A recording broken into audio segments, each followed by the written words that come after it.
Boa noite. É uma bênção estarmos reunidos para adorar o Senhor nessa noite. Mas antes de observarmos a Escritura, a igreja tem a prática de apresentar aqueles bebês que têm nascido dentro da nossa comunidade, da nossa igreja. Tem um casal que tem congregado na nossa igreja há poucos meses. Eles foram abençoados com um bebê, né? É o Benício, e eles pediram para estarmos apresentando hoje o Benício, para que toda a igreja esteja orando por ele, esteja testemunhando com ele, né? Seus pais são o Tiago e a Nívia, que estão vindo aqui à frente. Então, o Tiago, ele tem vindo uma parte do mês para a igreja, outra parte não dá para vir, pelo trabalho dele, e tem estado aqui há alguns meses. Ele e a esposa, então, tem recebido essa bênção. O primeiro filho, né? Pode subir aqui. O primeiro filho, que é o Benício, está esperto, né? Olha aí. E deixa eu ver. Rapaz, tudo chorando. Olha, esse aqui, tá vendo? É corajoso mesmo. Forte, viu? Vem acordado, não está dormindo. Não que os outros podem vir dormir, não tem problema não. Né? Mas, irmãos, uma criança é uma bênção, né? O Tiago e a Nívia sabem bem disso, e Deus os tem abençoado com o Benício, que é uma maravilha, está muito bonito ele.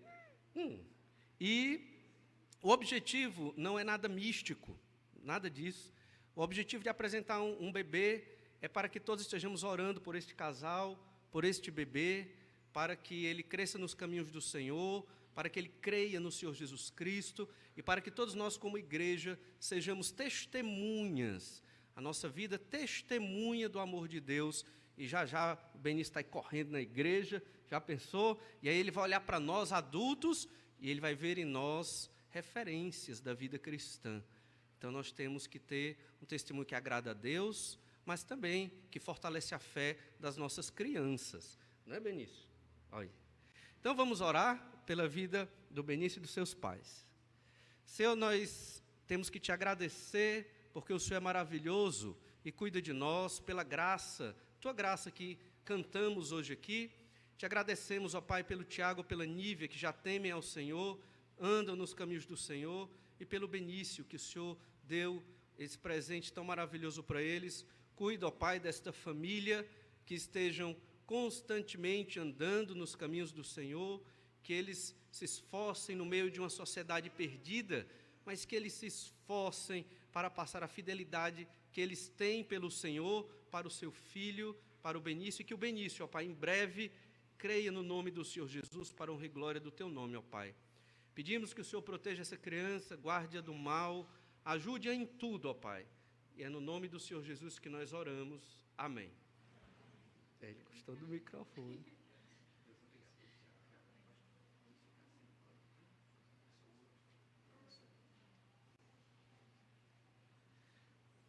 Cantamos sobre a graça de Deus hoje, sobre a segurança dos santos. Estamos seguros em Cristo. Isso porque o texto que nós vamos meditar hoje é um texto todo especial. É a continuação do que estávamos observando domingo passado e que fala sobre a perseverança na fé. Os salvos em Cristo perseveram na fé. As circunstâncias da vida, elas não atrapalham a nossa fé em Jesus. O crente, ele vai amadurecendo e percebendo isso. A vida, às vezes, tem suas dificuldades, não porque Deus é mau. A vida tem suas dificuldades porque nós escolhemos o pecado. Nosso pai Adão escolheu o pecado. E por conta do pecado, todo ser humano sofre. Todo ser humano sofre. Se você sofre, é por causa do pecado seu ou de outro, que lhe afeta. Não tem como fugir dessa realidade. Mas o Senhor Deus preparou um plano para nos livrar da condenação do pecado e da opressão e escravidão do pecado. E esse plano é a salvação pela graça no nome do Senhor Jesus Cristo.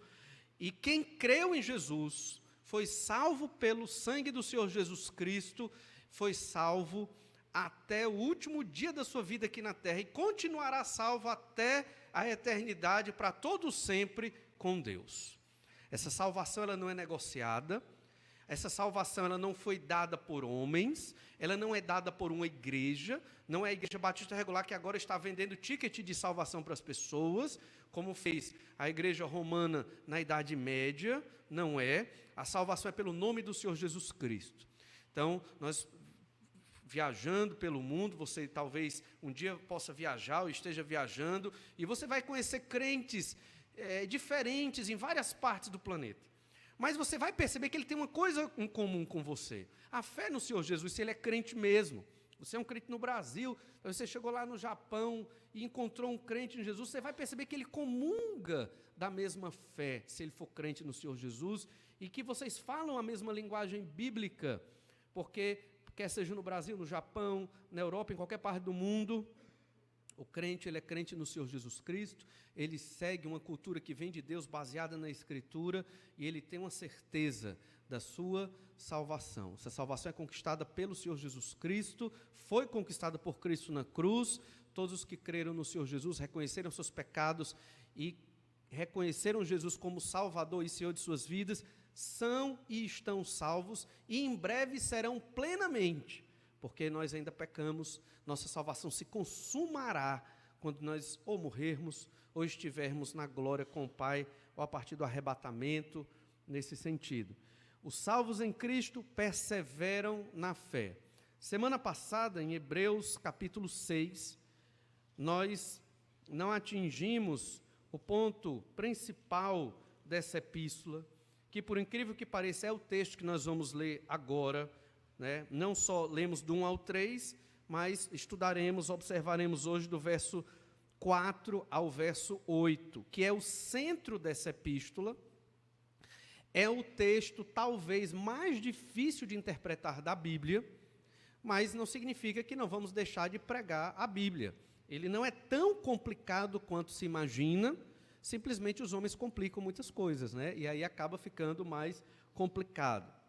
Nós, ao estudarmos os salvos em Cristo que perseveram na fé, nós nos propomos a ver 3 ensinos. O primeiro, vimos domingo passado, os que perseveram são perfeitos no ensino da Escritura, são perfeitos na maturidade cristã. Isso não quer dizer que eles não pecam, isso quer dizer que eles são maduros, isso quer dizer que eles entendem as provações, as dificuldades da vida, e eles superam porque eles se apegam na palavra de Deus, eles se apegam à Escritura, eles aprenderam a crer na palavra e a confiar no que a Bíblia diz, e então eles se tornam perfeitos.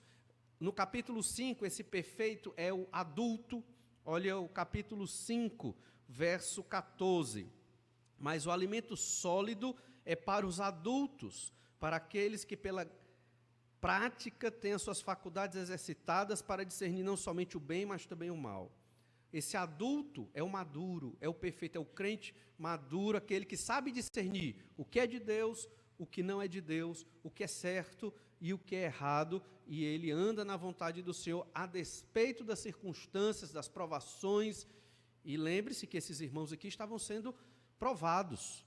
Eles eram crentes judeus, que estavam com medo de morrer, por causa da perseguição do seu próprio povo e também dos romanos, e por isso estavam pensando, e talvez alguns desse grupo até muito tentados a deixar Cristo e voltar para o judaísmo. O judaísmo aqui não é a religião do Antigo Testamento, não é a fé no Messias do Antigo Testamento, não. Esse judaísmo aqui é uma outra coisa, misturado com o helenismo, é uma religião de obras, de salvação por obras e não pela graça do Filho de Deus. E eles estavam pensando, e muito próximos, alguns aqui, de voltar para o judaísmo. Por quê? Porque estavam sendo perseguidos, correndo risco de morte, porque eram crentes. Então, os cristãos, eles eram perseguidos por judeus e por romanos. Ser cristão, nessa época, não era bom. Hoje, é relativamente tranquilo você ser um cristão, principalmente se você for um cristão nominal. Aquele cristão que é só no nome. Não acontece nada, não tem problema nenhum. Se você for um cristão praticante, bíblico, um crente no Senhor Jesus Cristo, você vai perceber que existem algumas dificuldades, porque você vai pregar o evangelho e algumas pessoas não vão gostar muito, porque as trevas não comungam com a luz. Então, ser perfeito aqui é isso. Vai para Hebreus 6, verso 1, isso aqui é só uma revisão. Hebreus 6, verso 1.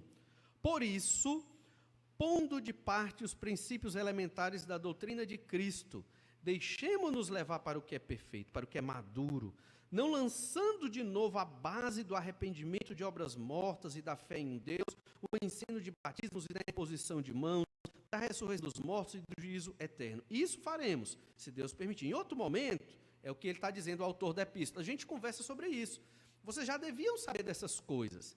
E aqui, nós vimos domingo passado, mas é importante frisar o que eram estes ensinos, que eram fundamentos básicos, era básico para o crente, mas eles estavam já pendendo para o judaísmo. Por exemplo, quando diz a base do arrependimento de obras mortas, esses crentes cristãos judeus, eles estavam pendendo para o judaísmo e eles já estavam acreditando que não era necessário crer no Senhor Jesus para a salvação. Eles estavam acreditando que eu poderia me arrepender dos meus pecados baseado nas minhas obras, entende? Porque o judaísmo daquela época dizia-se o seguinte: você guarda a lei de Moisés, é salvo pela lei de Moisés. Se você errar alguns preceitos, você pede perdão. E isso vai lhe garantir sua salvação. É a ideia do arrependimento baseado em obras mortas, as obras deles mesmos, a salvação baseada nas obras deles mesmos em obediência à lei. E uma obediência errada, como vimos hoje pela manhã na mensagem do culto matutino. Então, eles deixaram de crer, ou estavam deixando de crer no arrependimento a partir da obra do Senhor Jesus Cristo. Eu me arrependo do meu pecado, sim, mas por que eu tenho o perdão do meu pecado? Porque Jesus morreu na cruz. Porque a obra de Jesus, que é perfeita, o sacrifício dele que é perfeito, feito na cruz, dá a condição de Deus perdoar o meu pecado. Se Jesus não tivesse morrido, eu nem me arrependeria, mas digamos, se eu me arrependesse, não haveria perdão, porque não houve um sacrifício que cobrisse a pena do meu pecado, a exigência que Deus requer dos meus pecados. A imagem que nós devemos ter na mente é a de Deus, o Senhor, o Pai, como um juiz, e nós como criminosos, porque desobedecemos a lei de Deus. Então eu tenho que pagar a pena é eterna, a pena é o inferno, a Bíblia deixa isso muito claro, porque eu escolhi pecar, e todo ser humano escolhe pecar.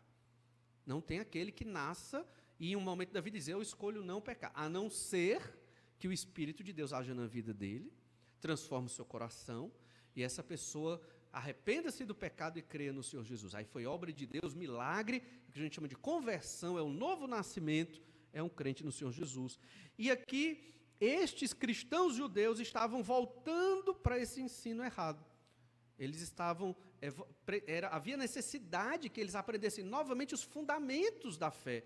Mas o autor diz, em outro momento a gente trata disso, porque tem algo mais urgente, que é o que a gente vai ver daqui a pouco.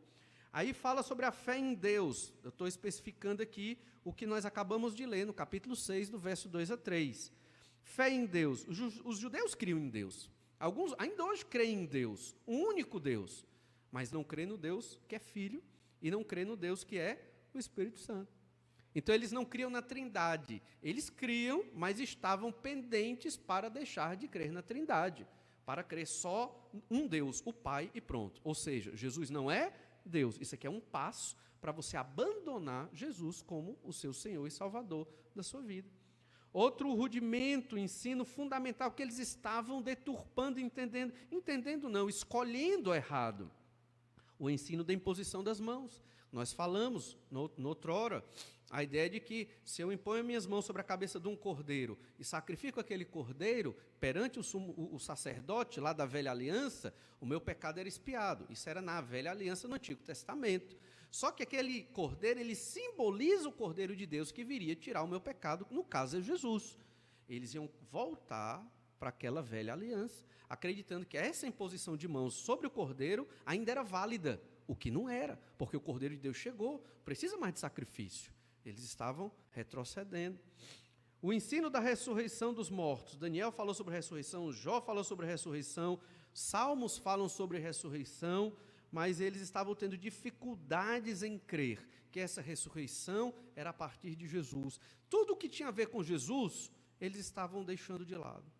Estavam pegando esses fundamentos da fé estavam transportando para o ensino do judaísmo do primeiro século. E é isso que o autor está dizendo, vocês são imaturos, vocês têm necessidade de aprender o leite de novo, porque vocês estão rejeitando os ensinos básicos e vocês não estão tendo maturidade para ficar firme na doutrina que já foi ensinada. E fala também sobre o ensino do juízo eterno. Eles também não estavam crendo que Jesus é que viria aplicar o juízo de Deus, como o livro do Apocalipse deixa muito bem claro. O fato, então, é que esses irmãos, eles estavam voltando para a velha aliança e rejeitando a nova aliança, que começou com o Senhor Jesus Cristo. Jesus inaugurou a nova aliança, pouco tempo depois, em Atos capítulo 2, começa a igreja, não há igreja no Antigo Testamento, ela começa em Atos capítulo 2, participa desta nova aliança, e uma marca da nova aliança é você ter a lei gravada no seu coração. É interessante que nós não temos toda e plenamente essa lei gravada hoje, mas em breve teremos, né, com a volta do Senhor Jesus, ou com a nossa partida deste mundo, nós teremos a lei cravada na nossa mente. O que é que isso significa? Significa que eu não mais vou pensar em pecado. Minha mente não vai ser mais tendenciosa ao pecado. Significa que tudo que eu pensar vai ser segundo a lei de Deus. Seremos realmente perfeitos e sem pecado. Entendem? Porque é uma promessa da nova aliança. Olha lá Hebreus 10, 16, 17, só para revisar esse tópico.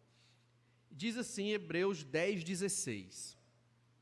Esta é a aliança que farei com eles. Depois daqueles dias, diz o Senhor, porei no seu coração as minhas leis, e sobre a sua mente as inscreverei.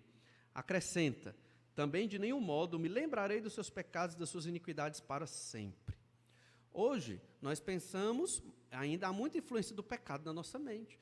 Se todo dia você lê sua Bíblia, você está colocando a palavra de Deus na sua mente começa a pensar segundo o querer de Deus. Aí há uma luta na sua mente, na nossa mente, entre o querer de Deus e o pecado que está no nosso coração. É a batalha que fala lá em Gálatas, uma batalha espiritual, Efésios também trata dessa batalha espiritual. Ela necessariamente não é contra o diabo e os anjos dele, que tem uma participação, obviamente, mas é muito mais contra o nosso próprio coração, a nossa própria mente. Um dia não vai ter mais essa batalha. A nossa mente vai pensar exatamente, não, mas vai pensar o que Deus quer, a lei de Deus, a vontade de Deus. Os que perseveram são perfeitos no ensino das Escrituras. Isso é uma característica do crente em Jesus. Ele persegue a palavra, ele quer aprender da palavra, ele ama a palavra, sabe que às vezes é dura, mas que é necessário para aplacar o pecado que está no nosso coração. E aí vem uma segunda verdade nesse texto, que é que nós vamos trabalhar mais hoje. Os que perseveram não caem da fé. Os salvos em Cristo, no Senhor, os salvos em Cristo que creram no Senhor Jesus, eles jamais vão cair da fé e abandonar a fé no Senhor Jesus Cristo. Eles perseveram até o último dia. E esse texto ele é muito mal compreendido, né, por muitas igrejas, mas nós queremos, de um modo muito simples, mostrar como esse texto reforça o ensino de que um crente não perde sua salvação, ela está garantida. Verso 4 diz assim, Hebreus 6,4, é impossível, pois, que aqueles que uma vez foram iluminados, provaram o dom celestial e se tornaram participantes do Espírito Santo e provaram a boa palavra de Deus, e os poderes do mundo vindouro, e caíram, sim, é impossível outra vez renová-los para arrependimento, visto que de novo estão crucificando para si mesmos o Filho de Deus, e expondo-o à ignomínia. Então, esses primeiros versículos, eles vão nos orientar de que os que perseveram, os que são salvos, eles não caem da fé. E aqui nós temos alguns desafios. Né? O primeiro desafio é saber de quem que ele está tratando. Ele está tratando de crentes ou de pessoas não crentes? Obviamente, se você tem acompanhado todo o estudo na epístola, ele está tratando de crentes. Crentes que estão fracos. Crentes que estão pendendo para se afastar de Jesus. Mas que ainda o autor da epístola os chama de crentes, de cristãos, de irmãos. São convertidos. Mas o próprio texto reforça isso. nós temos então que destacar os atributos desses irmãos, a quem o autor da epístola está falando. O autor da epístola os chama de quê? Iluminados. Ora, os que uma vez foram iluminados, no verso 4. Iluminado aqui é a ideia de que você recebeu luz, obviamente, né? E esta luz se refere à luz do Evangelho do Senhor Jesus. É aquele que recebeu uma revelação, é aquele que foi esclarecido. Ele é um iluminado. Essa expressão, ela aparece em outros termos, em outros textos, tanto nos Evangelhos, em Lucas, no Evangelho de João, mas em Efésios 1,18, é bem interessante porque diz assim: iluminados os olhos do vosso coração, para saberdes qual é a esperança do seu chamamento, qual a riqueza da glória da sua esperança nos santos. Esse iluminados aqui de Efésios 1,18 é o Espírito Santo abrindo os meus olhos para enxergar essas verdades. Isso só pode acontecer com quem já é crente no Senhor Jesus Cristo. E a própria epístola aos Hebreus fala que este iluminado, ele é um cristão, é um crente no Senhor Jesus. Olha Hebreus 10, 32. Hebreus 10, 32, aí na sua epístola. Hebreus 10, 32 diz assim: lembrai-vos, porém, dos dias anteriores, em que depois de iluminados, sustentastes grande luta e sofrimentos. Então, esses irmãos, no passado, sofreram por causa do nome de Jesus. Depois de iluminados. Então, iluminados aqui é depois de que vocês se converteram, vocês sofreram por causa do nome de Jesus. Então, essa expressão se refere a crentes. Não está se referindo a pessoas não crentes.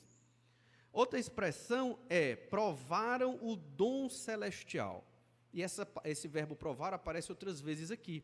Provar o dom celestial significa experimentar. A palavra, literalmente, se refere a uma pessoa que prova uma comida ou bebe uma determinada bebida. Experimentou. Então, uma pessoa que provou, experimentou o dom celestial é aquela pessoa que já creu no Senhor Jesus Cristo. Não tem como ela experimentar este dom sem ter crido no Senhor Jesus. Não há cabimento para isso. Ela provou, ela experimentou. E esse dom celestial, certamente, se refere a algo dos céus, dado por Deus, dentro desse contexto, a salvação no nome do Senhor Jesus Cristo. Outra expressão que caracteriza estes iluminados aqui, que ele está se referindo, é se tornaram participantes do Espírito Santo. E se tornar participante, aqui significa se tornar sócio, se tornar companheiro, se tornar um cooperador do Espírito Santo. Uma pessoa só é sócia, né, companheira na mesma obra do Espírito Santo se ela creu no Senhor Jesus Cristo. Então, ser participante do Espírito Santo se refere a alguém que já creu no Senhor Jesus. Não pode ser de outra forma. Não tem como entender que estes aqui não são crentes.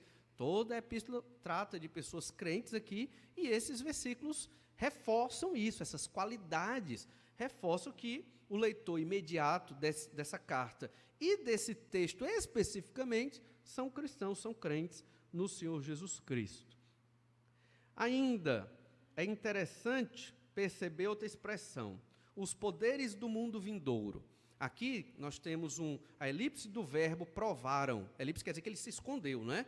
Ele foi dito antes, a gente lê aqui na Escritura, no verso 5. E provaram a boa palavra de Deus e os poderes do mundo vindouro, não é isso? Eu pulei, né? A boa palavra de Deus. Então, provaram a boa palavra de Deus e provaram os poderes do mundo vindouro. Então, provar a boa palavra de Deus quer dizer que experimentou essa palavra, no sentido de entender, de crer, de conversão, baseado nas outras características que já falamos. E provaram os poderes do mundo vindouro. Isso é muito interessante. O poder do mundo vindouro. Mundo aqui, a palavra é uma palavra que literalmente é era, as eras vindouras. É traduzido na própria epístola aos Hebreus por universo.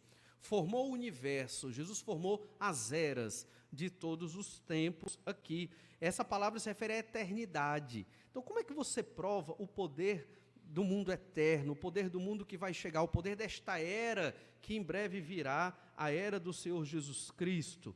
Então, só pode ser aquele que creu no Senhor Jesus, não é verdade?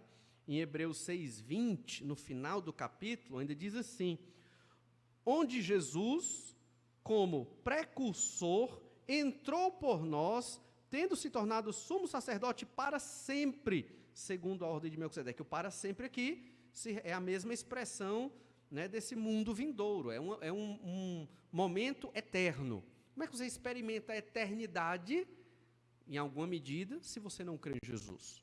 Nós, irmãos, que cremos no Senhor Jesus Cristo, já experimentamos a eternidade, já vivemos a eternidade hoje, com falhas e com pecados, mas o que vai acontecer em breve é só perder o corpo, para receber um novo. Para nós a morte vai ser isso, ou seja, não vai ser tão triste e dolorosa quanto ela se configura. Toda morte é difícil, toda morte é triste, sabemos disso, não é natural, ela veio por causa do pecado.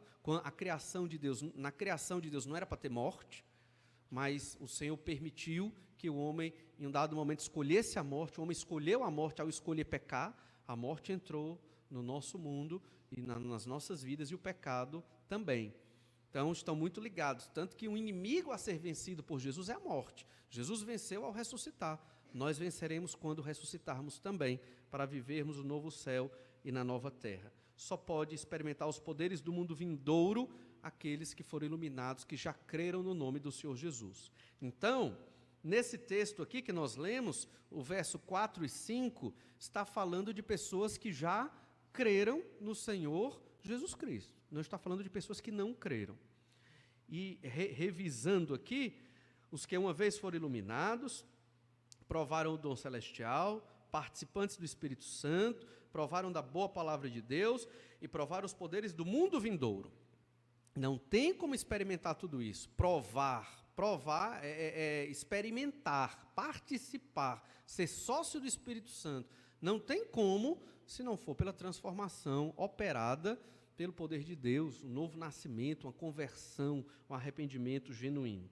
E aí é que vem a grande questão desse texto e por que ele parece ser muito difícil. É porque no verso 6, que nós vamos ler agora, diz assim: e caíram. Veja bem, os que uma vez foram iluminados, provaram o dom celestial, se tornaram participantes do Espírito Santo, provaram da boa palavra de Deus, provaram os poderes do mundo vindouro e caíram. Como pode? O crente pode cair? O crente pode se afastar? O crente pode deixar a fé no Senhor Jesus Cristo? E esse texto está dizendo para aqueles irmãos que não. O crente, ele deve perseverar. Mas, pastor, o verbo está dizendo que caíram. Como é que o senhor está dizendo que eles não caíram? Né? Tenha calma, certo?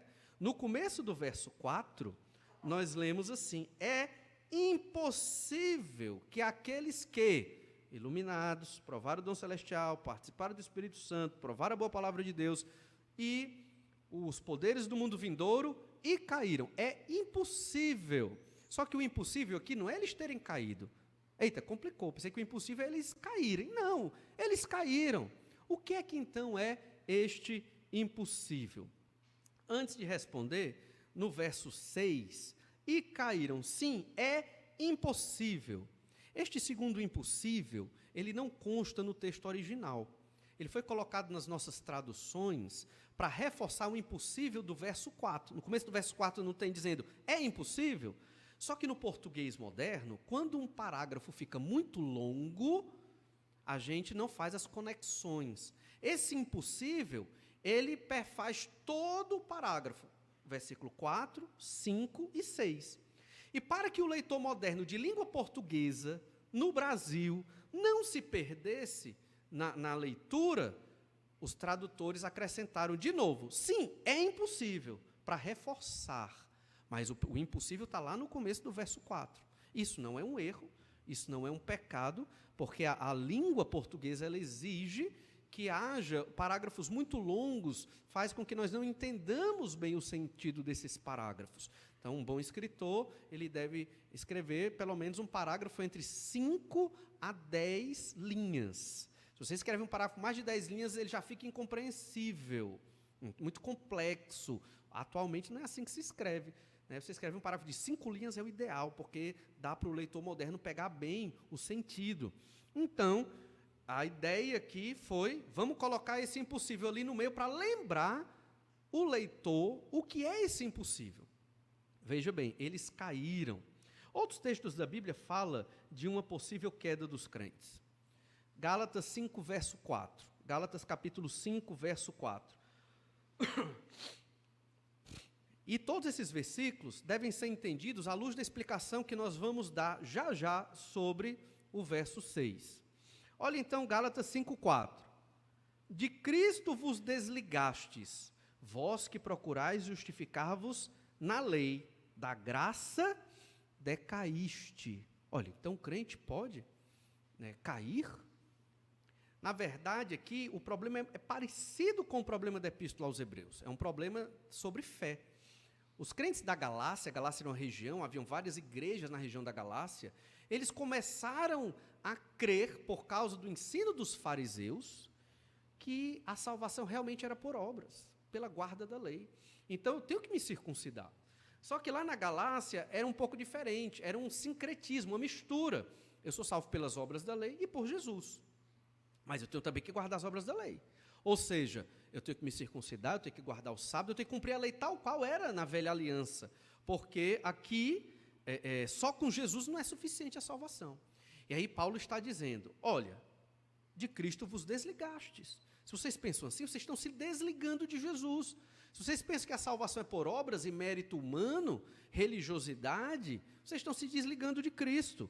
Porque vocês estão procurando justificar-se na lei. Da graça, decaíste. Mas Paulo não está dizendo que alguém cai da graça. Paulo está dizendo que uma pessoa que não crê que a salvação é pela graça de Jesus, pelo sacrifício do Senhor Jesus na cruz, ela nunca esteve na graça. É uma sentença hipotética, para que aqueles irmãos entendam o absurdo que eles estão fazendo. O argumento de Paulo aqui, o argumento da Epístola aos Hebreus, é um argumento voltado para o absurdo. Ele leva você ao exagero da sua atitude para reforçar o absurdo que é tal prática. Que prática? Trocar Jesus por qualquer outra coisa. Na nossa realidade hoje, não trocamos Jesus, nem queremos trocar de jeito nenhum, né? Diga, alguns crentes, trocam Jesus, não pela obediência à lei de Moisés. Eles trocam Jesus por prazer, por dinheiro, por vida tranquila, por uma série de coisas. Se troca Jesus. E você acaba se afastando de Jesus, achando que essas outras coisas são mais importantes. Porque viver para Jesus é difícil. Porque viver para Jesus tem as suas dificuldades. Irmãos, no mundo caído que nós vivemos, tudo tem dificuldade. Nunca vai ter uma vida plena e tranquila. Nunca. Se você procura isso, você vai procurar a vida toda e não vai encontrar.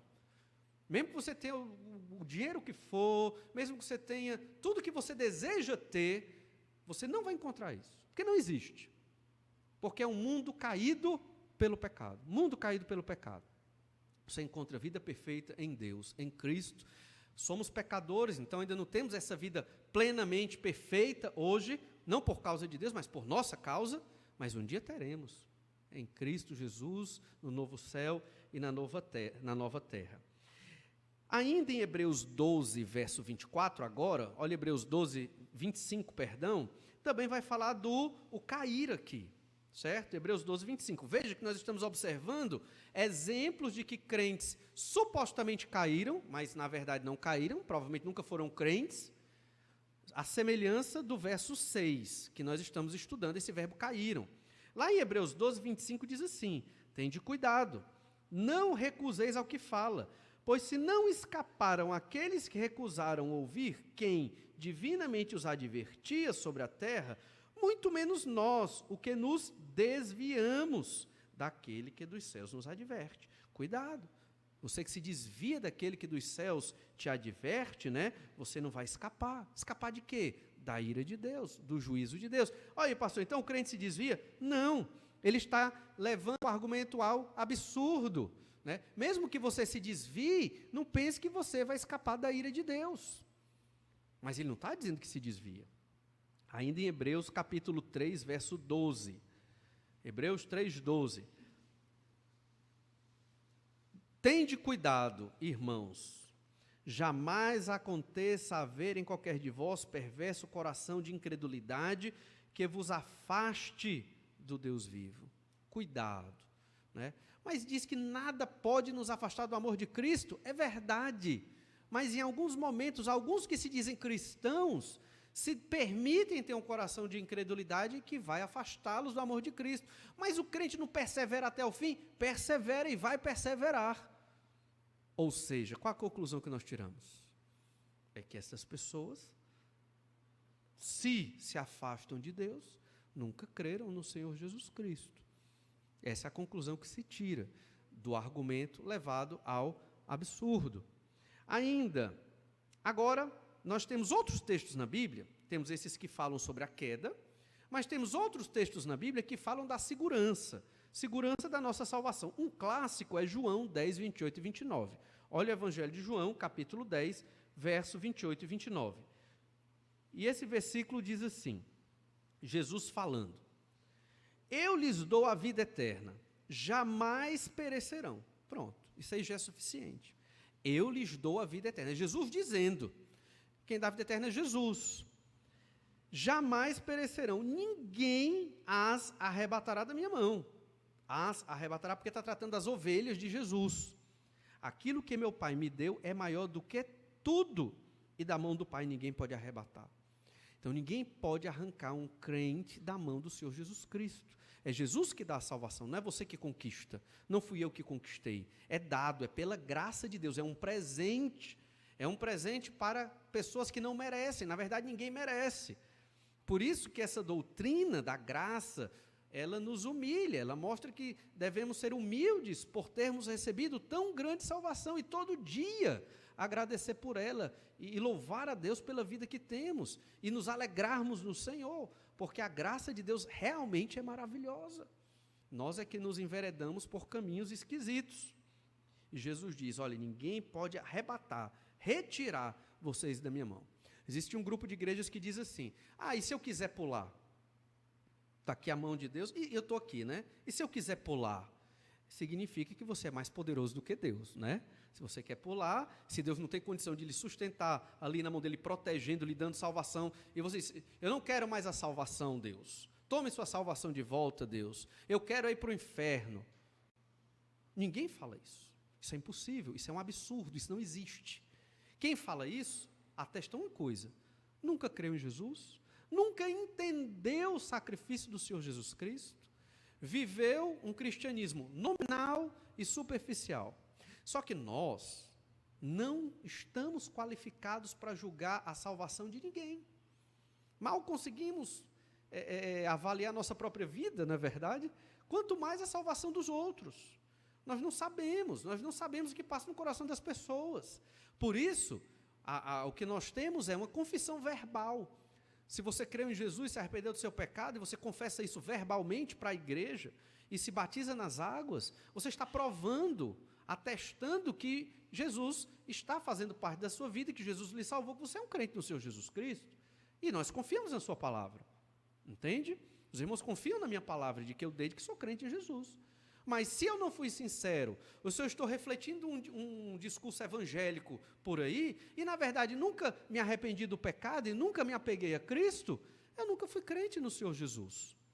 E um dia isso vai se manifestar, que eu nunca fui crente no Senhor Jesus Cristo, porque os crentes perseveram até ao fim. Os crentes entendem que não foi por obra da lei, que não foi por mérito humano, não é porque você é religioso, bonzinho, que você é crente em Jesus. É porque o Senhor lhe visitou em algum momento da sua vida. Olha que coisa especial, já pensou, o Criador do Universo? Ele lhe visitou em algum momento da sua vida e você nem sabia. E Ele estava mexendo na sua mente, no seu coração, e você nem sabia. Porque Ele não te violentou, Ele te cativou, Ele te conquistou, é uma obra que só Deus faz. Ele não tirou nossa liberdade, mas ao mesmo tempo Ele nos transformou. E chegou o momento que você, esse negócio de crente e tal, isso é estranho, isso é difícil, negócio de Bíblia, muito rigor, não sei o quê, eu quero vida boa. E aí você ficou lutando com aquela palavra, lutando com aquilo no seu coração. Só que teve um dia que você não aguentou. Não é verdade? Você não aguentou. E aí você foi clamando perdão e arrependido ao Senhor Jesus Cristo. Essa é a verdadeira conversão. Você não aguentou, foi obra de Deus. Quando é obra de Deus, o crente ele não se afasta. Filipenses 1,6 também fala dessa segurança. Olha o que diz lá em Filipenses capítulo 1, versículo 6. Estou plenamente certo de que aquele que começou boa obra em vós há de completá-la até ao dia de Cristo Jesus. Então, se ele começou, ele vai completar essa obra. Nós estamos em processo. Deus está trabalhando em nós. E esse completar significa o quê? Ressurreição dos mortos. Significa não mais pecar. Significa viver exclusivamente para Deus, em todos os aspectos. E um texto excelente que não podemos deixar de ler é Romanos 8,35. Leia, abra aí na sua Bíblia, Romanos 8,35. E é o texto que eu mencionei de passagem aqui. Quem nos separará do amor de Cristo?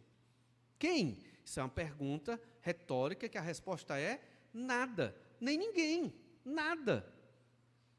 Aí continua no verso 35. Será tribulação, ou angústia, ou perseguição, ou fome, ou nudez, ou perigo, ou espada? Quer dizer, são coisas que nós tememos. A nudez, o perigo, a espada, a tribulação, a fome. Será que esses perigos, esses inimigos, podem nos afastar de Cristo? Não podem. Se no meio de uma perseguição tiver fome, nudez, espada e tudo, saiba disso, só vai ficar quem é crente mesmo. Vai ser uma purificação geral. Eu acredito que todos nós ficaremos aqui, né? Porque estamos firmes no Senhor Jesus Cristo. Mas em outros contextos, vai se acabar. Hoje é lucrativo esse negócio do evangelho para algumas igrejas, quando pregam a teologia da prosperidade, que é errado, que não é bíblico, mas é lucrativo. Mas quando vem uma perseguição, não sei se vai vir no nosso Brasil ou não, aí esse negócio lucrativo se acaba. E só vão ficar as igrejas que são igrejas mesmo, entende?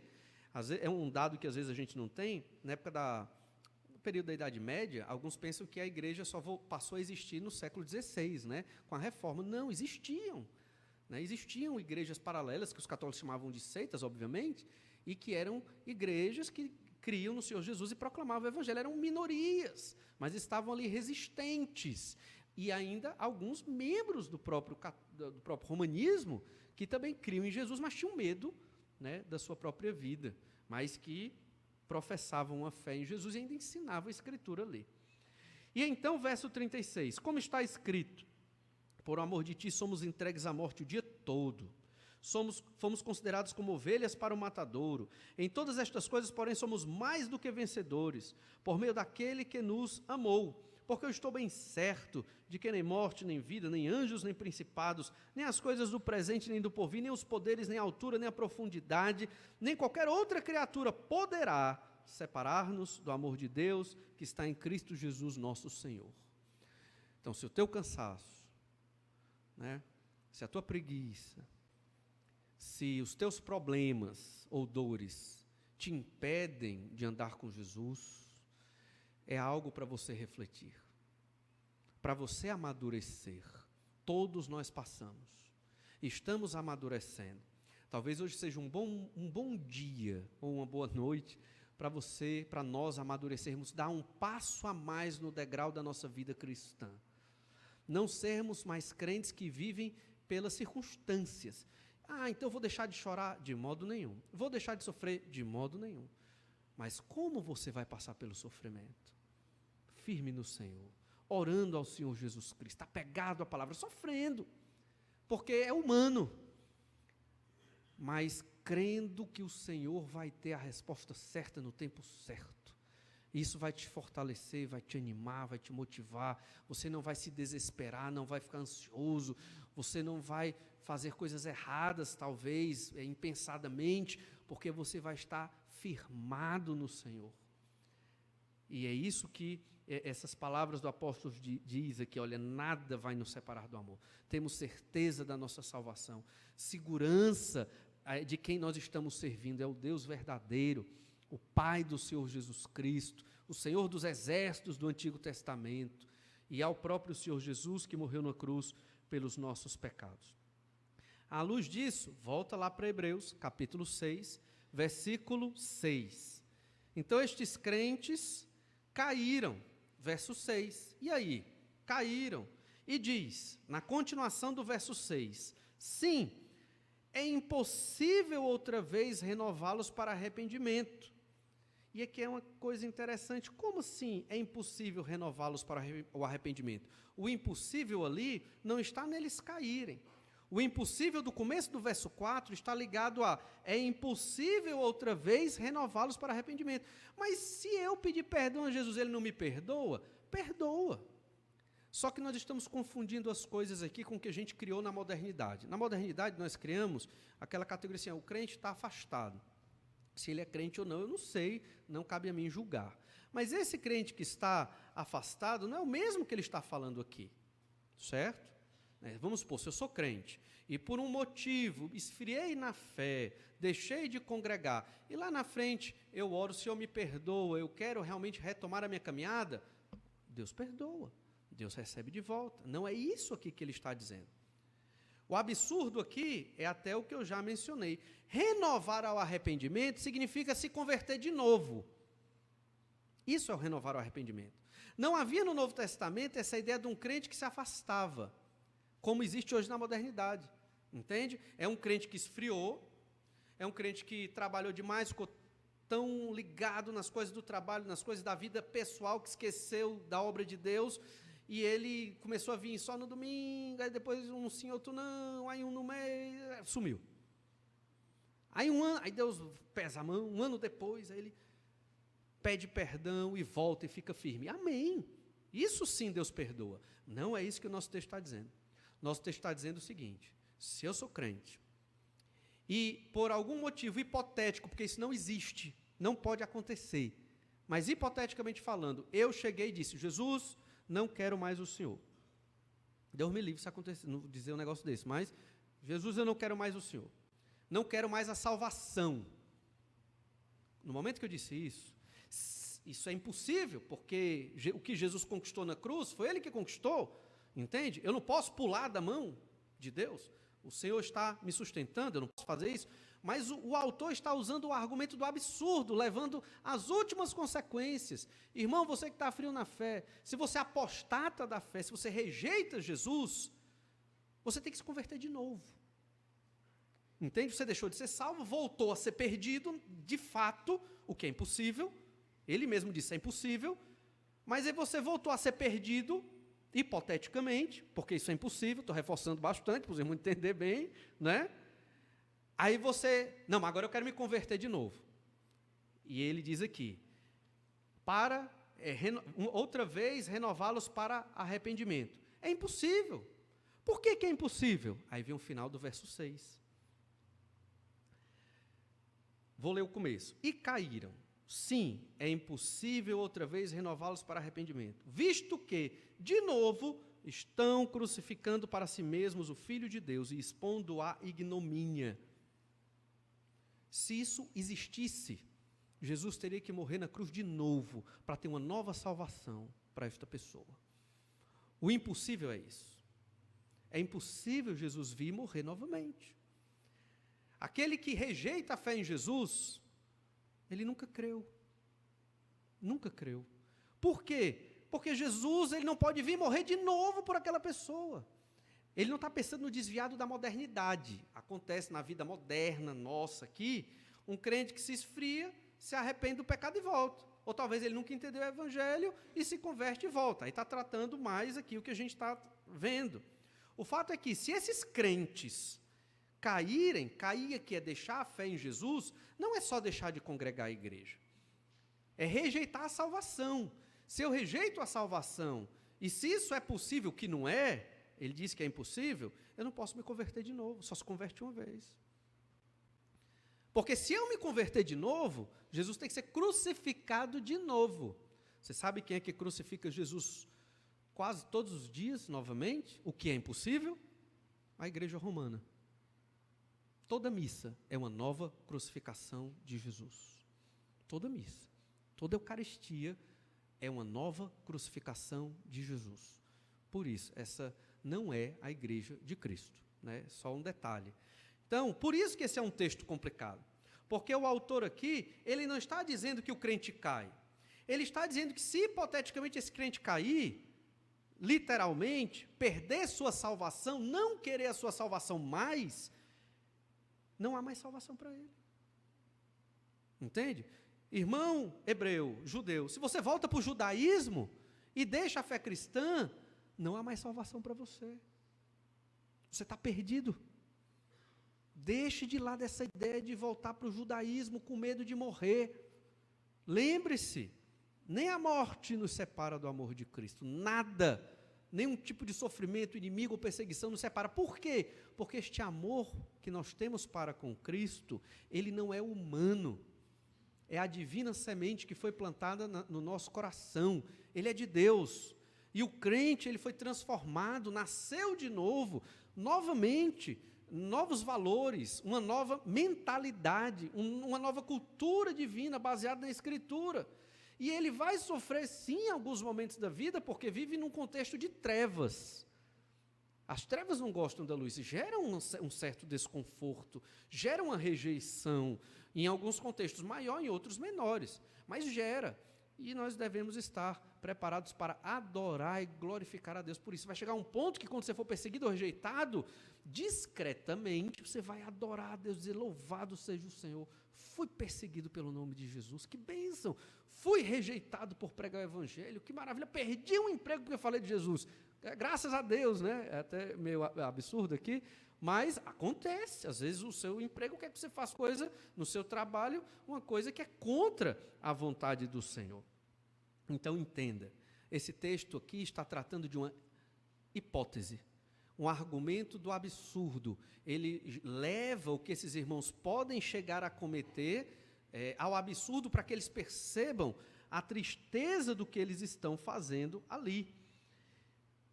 Nós percebemos então, na sequência do texto, que o grande argumento é a impossibilidade de crucificar Jesus novamente. Em algumas versões, ele fala recrucificar. Talvez na sua Bíblia, uma versão mais antiga, esteja recrucificar Jesus. A ideia é crucificar Jesus novamente. Vocês estão crucificando Jesus de novo, o que é impossível. Vocês estão expondo Jesus à vergonha, ignomínia. A palavra significa vergonha, a humilhação novamente. Isso não vai acontecer jamais.